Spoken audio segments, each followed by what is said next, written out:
అపోస్తలుడైన పౌలు తిమోతికి వ్రాసిన 2వ పత్రిక 1వ అధ్యాయం. క్రీస్తు యేసునందున్న జీవమును గూర్చిన వాగ్దానమును బట్టి దేవుని చిత్తము వలన క్రీస్తు యేసు అపోస్తలుడైన పౌలు ప్రియ కుమారుడగు తిమోతికి శుభమని చెప్పి వ్రాయినది.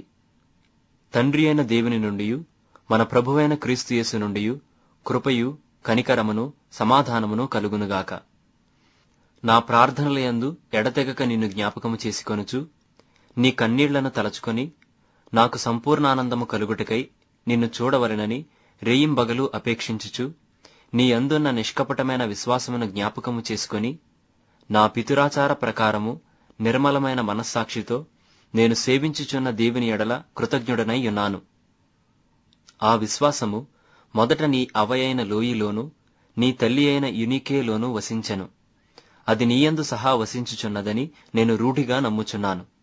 ఆ హేతువు చేత నా హస్త నిక్షేపణము వలన నీకు కలిగిన దేవుని కృపావరము ప్రజ్వలింపజేయవలెనని నీకు జ్ఞాపకము చేయుచున్నాను.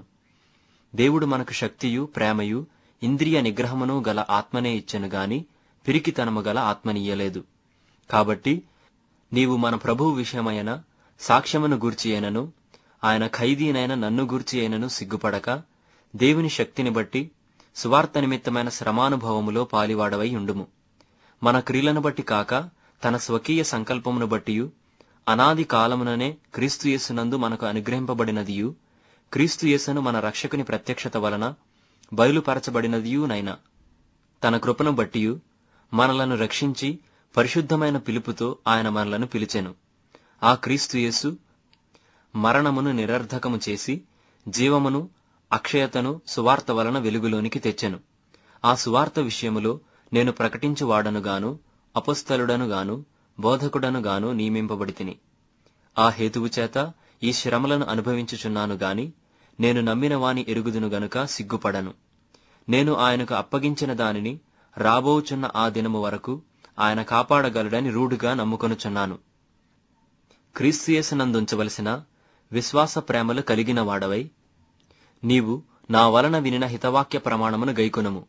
నీకు అప్పగింపబడిన ఆ మంచి పదార్థమును మనలో నివసించు పరిశుద్ధాత్మ వలన కాపాడుము. ఆసియాలోని వారందరూ నన్ను విడిచిపోయిరన్న సంగతి నీవెరుగుదువు.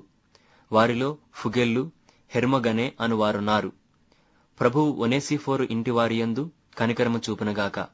అతడు రోమాకు వచ్చినప్పుడు నా సంఖ్యలను గూర్చి సిగ్గుపడక శ్రద్ధగా నన్ను వెదకి కనుగొని అనేక పర్యాయములు ఆదరించెను. మరియు అతడు ఎఫెస్సులో ఎంతగా ఉపచారము చేసెనో అది నీవు బాగుగా ఎరుగుదువు. ఆ దినమునందు అతడు ప్రభువు వలన కనికరము పొందునట్లు ప్రభువు అనుగ్రహించునుగాక.